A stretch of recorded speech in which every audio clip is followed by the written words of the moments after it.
Hey there, this is John from Heroes and Legends, and today we're going to speculate a little bit on the new Magic Online only release that will be coming out in May, Tempest Remastered.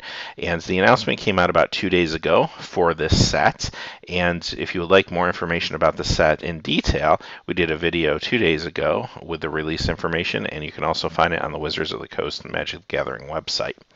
Today we're going to look specifically at the 15 cards that potentially could fit into that Mythic Rare slot. And here's what we know so far. We know that the cards from this set are either going to be from Tempest, Stronghold, or Exodus. So those are the cards that we had to choose from when we compiled what our 15 potential Mythic Rares are. So we're going to look at these 15 cards for this release. And one thing to remember, the cards will be listed in alphabetical order. So this isn't like a top 15 necessarily or anything like that. And our first card is Ancient Tomb, and one of the things that they talked about in the release is they really wanted players to be able to get these cards in their hands on Magic Online so they could play more Legacy, that they could play Vintage, which is just becoming a bigger and bigger force on Magic Online since Vintage Masters came out and released the Power 9 for the first time. So Ancient Tomb would be a good choice to be a Mythic Rare for this set. This is the type of card that you want to play in Legacy that gets a little bit of Vintage play as well, and I think it's powerful enough that it makes sense in this slot. Next one is Crystalline Silver, and this card, you may say to yourself, well, why just that sliver as a Mythic Rare as opposed to other slivers? This sliver has proved itself to just be a powerhouse whenever it's played in any format. Any sliver deck, whether it be the old Legacy sliver decks you used to see, you don't see as much anymore, or just even casual sliver decks, when this card hits the table, it can give you potentially a game win. Sometimes there's just no way to get around a bunch of Shrouded Slivers. And if this card was even in the rare slot, I think it would mess up your limited environment. Now, you want to print it, I think, because you do want it to get into players' hands so they can try to make that Legacy Sliver deck or that Vintage Sliver deck. And it needs this kind of power behind it. But you don't want this thing showing up in a bunch of your limited games. It just wouldn't be fun. So I think it's going to end up in the Mythic Rare slot. Cursed Scroll is the next one. A Cursed Scroll might not be as powerful as it was back when it was first released, but it's still a very powerful card. Great in burn decks, great way to get across the last few points of damage towards the end of a burn game, and it's strong enough that I think we'll see it in the Mythic Rare slot. Again, you don't want this card showing up in limited too often just because of its power level. Our next one is Dream Halls, and Dream Halls has been banned in the past. It's very powerful. For 5 mana, it basically makes all your cards pitch cards, and you can pull off some crazy combos. Again, it's a fun card to have in the environment. It's fun to be able to build around it for your decks and your casual decks, but it's not something you want showing up all the time in your limited game. So I do think it's another one that will end up in Mythic Rare, mostly because of power level. Duplicity. Duplicity is not as powerful as I think maybe it was thought it was going to be when it was first released. It does give you access to a number of extra cards, and that's always dangerous, but no one really ever broke the card. The only reason I think it will make the Mythic slot is just because it's very complicated and very splashy, and it's a card that takes a little time to play and ponder what your move's going to be.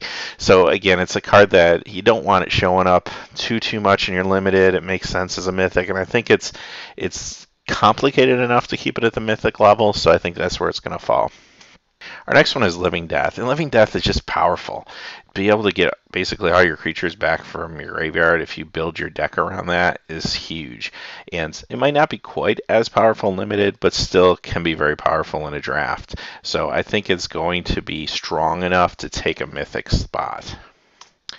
Next one is Lotus Petal, and Lotus Petal, when it was originally printed in Tempest, was a common, and wow, have times changed, and we know now how powerful this effect is to get basically a mana of any color for 0 mana and be able to put multiple copies of these in your deck at times.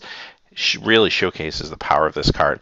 It also made a From the Vault release, and I have no doubt this card will be reprinted, and I'm pretty sure it's going to be at the Mythic level. You just don't want a bunch of these floating around your limited environment.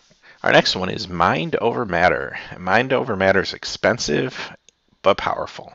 It's one of those cards that is splashy, 4 blue mana, 2 colorless to cast. It's not something you're going to necessarily want to play in limited, and it's not necessarily something that's very easy to get out. However, if there's a way to cheat this into play, it can take over a game, and that's what happens sometimes in internal formats when you see Mind Over Matter played.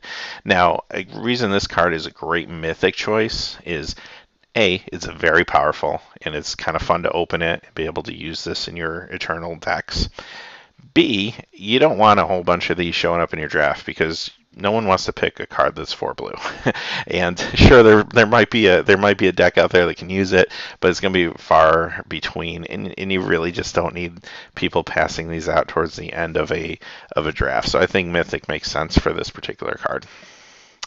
Mox Diamond, and we pretty much know for sure this is going to be in the set because it's on the booster pack.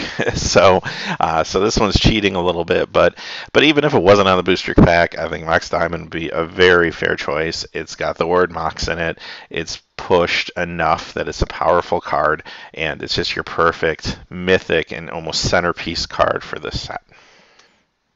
Next card is Oath of Druids, and this is actually still banned in Legacy. It's that powerful, and there are vintage decks that use Oath and revolve around Oath, and even in a draft environment, you can build around this card, and it can become very, very powerful. So very easy, almost no-brainer mythic. Next card is Reoccurring Nightmare, and this card makes you do a little bit of work to get the results, but when you do that work, it's a phenomenal card. It's extremely powerful, so much so that it's banned in Commander.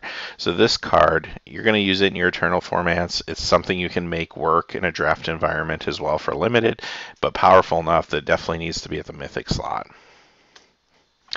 Sliver Queen, and this is a huge card. People just have been wishing and wishing for years that this would be reprinted. Here's their chance to reprint it in Magic Online, at least, and this may be really the only way to reprint it since it is on the reserved list. So Sliver Queen getting a reprint in this set of Magic Online at least allows players to play with it online, but it's a big, powerful 5-color, very splashy card, perfect for the Mythic Rare slot. Survival of the Fittest, and here's another Legacy banned card, so but strong enough that it gets vintage play, and another card that you could draft and build around, and it can still be very, very powerful. So much like Oath of Druids, I just think this will make it to the Mythic slot for power level. Time Warp, and this is basically the fixed Time Walk for 5. However, even though it's not super powerful or overpowered, it is a take an extra turn effect, and basically we've seen recently in history that whenever there's a take an extra turn effect, it falls under Mythic Rare. Even if you have to jump through 10 hoops to make it happen, it still falls under Mythic Rare. And our last card of the 15 is Wasteland, and this is just self-explanatory. This is a staple in Legacy, huge high power card, and again it kind of fits in that role of Mind Over Matter that I don't necessarily need this in most of my drafts, and it's probably not going to do well for me in the limited world. However, people are going to rare draft this thing because it's so powerful. So it makes total sense to keep it in Mythic. It's powerful, it's a very sought after card, and it's not a card you need or necessarily want floating around many copies of in your limited environment. So I think Wasteland is going to be our 15th pick. So having said that, what are your thoughts? Did we miss anything? Are there any cards from the Tempest, Stronghold, or Exodus sets that you think are better than those 15 that will probably see a role in the Mythic slot? Let us know in the comments below. And as always, thanks for watching. Please remember to like and subscribe, and have a great day.